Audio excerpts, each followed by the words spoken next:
Imagine waking up tomorrow morning and every city is gone. No roads, no power grids, no internet, just untouched wilderness. The people survive, and more importantly, the accumulated scientific understanding of the last 5,000 years survives with them. If we were forced to start over today, building from the ground up with a complete mental blueprint of physics, biology, and engineering, would we recreate the world exactly as it is? Or would we build something entirely different? Civilization is the physical manifestation of our understanding. When that understanding is already advanced, we can bypass the clumsy trial and error of our past and design for the finish line from day one. For our ancestors, constructing early settlements required blind trial and error. They started from absolute scratch, spending centuries figuring out basic structural engineering and sanitation. Scaling those early societies meant relying on staggering amounts of human labor. Massive monuments and sprawling empires were built through sheer brute force rather than optimized design. Even as technology progressed, our infrastructure evolved awkwardly. Cities grew outward to patch immediate, localized problems, leaving us heavily dependent on congested, inefficient grids that were never planned for the populations they hold today. A complete reset gives humanity a chance to bypass those historical flaws. We wouldn't have to wait for the slow, messy evolution of urban sprawl. We could deploy deliberate, fully optimized systems immediately. Because every civilization is ultimately an energy system, our first major upgrade would happen at the power source. We already know the strengths and limits of every fuel type, which means we can entirely skip the industrial era of burning coal and oil. Instead, we would immediately roll out an integrated grid.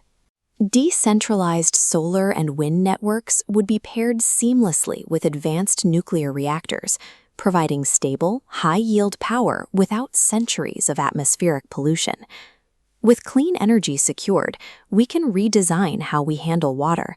Rather than treating it as a cheap, exhaustible commodity, a new society would manage every drop as a strategic currency, relying heavily on atmospheric harvesting and automated desalination systems. That same shift applies to our food supply. We wouldn't waste time endlessly clearing forests for expansive horizontal farmland. We would deploy precision farming, utilizing robotics and highly optimized hydroponics. Looking at this diagram, you can see how traditional agriculture adapts. Thousands of acres of sprawling horizontal farmland are compressed and folded upward into high-density vertical towers. We drastically shrink the required landmass while exponentially increasing our crop yields. Securing energy and food at this scale addresses the core resource constraints that historically made societies fragile. It allows a population to focus its collective efforts on growth rather than mere survival. Older cities were entirely reactive. A pipe breaks, and then someone comes out to fix it. The new urban centers would be built around predictive design, analyzing data to fix issues before they actually happen. Engineers would rely on digital twins. As shown in this model, a virtual simulation overlays the physical city, pulling real-time data to monitor stress points. When structural fatigue builds up on a bridge joint, the system flags it for repair before a failure occurs. This level of predictive planning also removes the need for massive highways cutting through neighborhoods.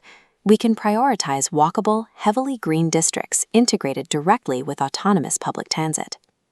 Underneath it all, artificial intelligence operates as an invisible nervous system. It doesn't replace human workers, it amplifies what they can do, allowing doctors to diagnose illnesses earlier and engineers to design faster. This intelligence extends into continuous learning.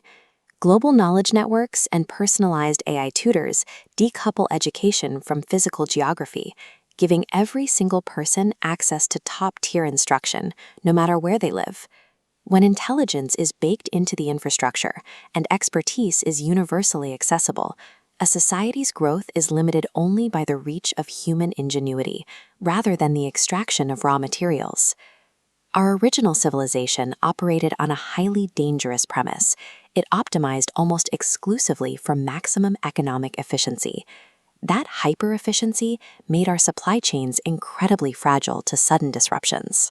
Prioritizing immediate output over long-term safety left us with severe environmental damage and dense populations highly vulnerable to sudden shocks like severe climate events and rapid disease spread.